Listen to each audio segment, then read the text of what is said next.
With the South Carolina Republican presidential primary less than 2 weeks away, we wanted you to hear from the two candidates on the ballot, former Governor Nikki Haley and former President Donald Trump.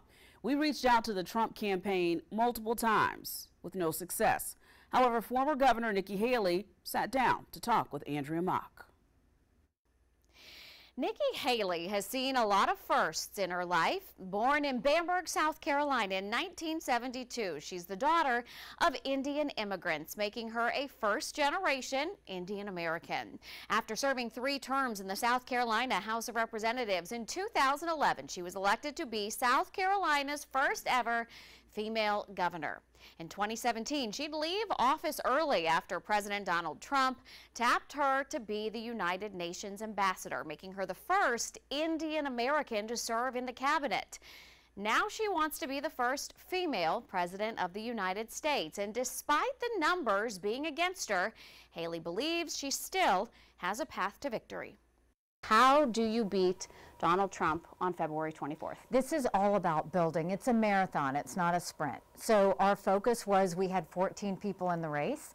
So we got through a dozen of them and got a dozen of the fellows out of the way. We've just got one left. She says she isn't going anywhere.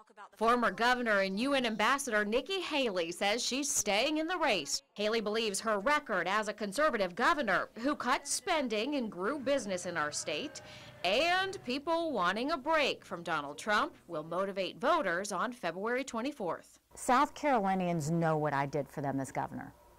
We want to go and make sure we fight just as hard to earn their support and show them that I can do that same thing as president and really bring our country together and really get our country strong economically from a national security perspective, and more importantly, to get the chaos out of the way. But some notable South Carolinians have turned their back on Haley. We need Donald Trump. In January, Senator Tim Scott flew to New Hampshire to endorse former President Trump ahead of their primary. And despite once saying Trump's legacy was wiped out by the January 6 attack on the Capitol, Representative Nancy Mace announced she was backing Trump. When I appointed Tim Scott, it was really me trying to take South Carolina to a new level. I thought he was the right person at the right time. I still think that that was a good decision, and I stand by that. Tim Scott has to sleep with his decision. The same with Nancy Mace. I mean, we fought hard for her. We fought for her reelection, the same thing there. But if you look, Donald Trump has surrounded himself with the political elite. And when you look at the South Carolina political elite that have surrounded him, think about it. That's the same political elite that fought me every step of the way. Governor Haley is no stranger to political foes. Recently, the Trump campaign held a rally at the State House inviting state lawmakers who oppose her to come and speak. Haley believes many lawmakers are still against her because of some of the bills that she passed as governor, like the roll call law. It's actually called the Spending Accountability Act of 2011, and that law mandates roll call votes on the record before any bills or joint resolutions pass. If elected, how is that anti-establishment attitude of yours going to translate into working with the legislature? It's going to be the same thing. I call out Republicans or Democrats. If you are not serving the people, I'm going to continue to call you out, because I think at the end of the day, those are the people I'm fighting for. So the reason, again, you see the political elite in Congress around Donald Trump is because I've asked for term limits. It's because I've said if you don't give us a budget on time, which Congress has only done 4 times in 40 years, if Congress doesn't give us a budget on time, they shouldn't get paid.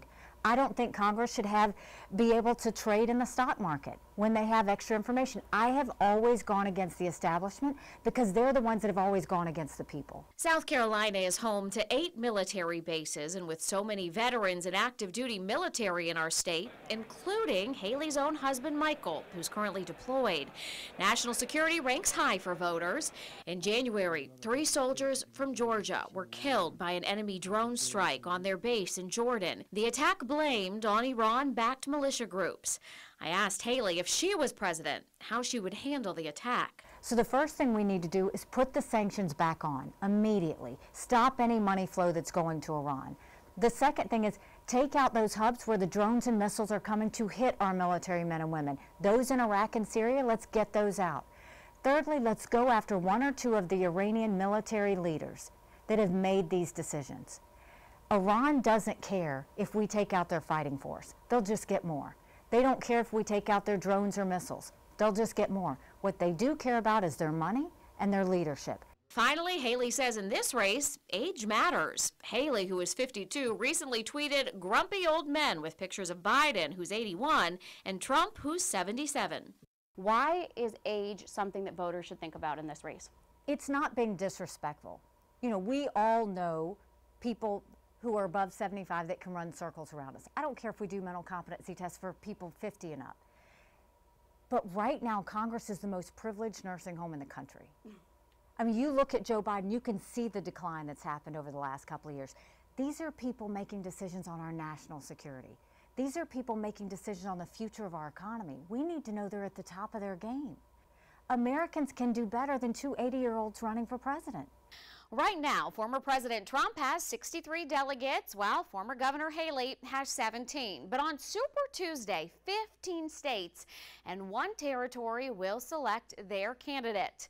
1,215 are needed to win the nomination.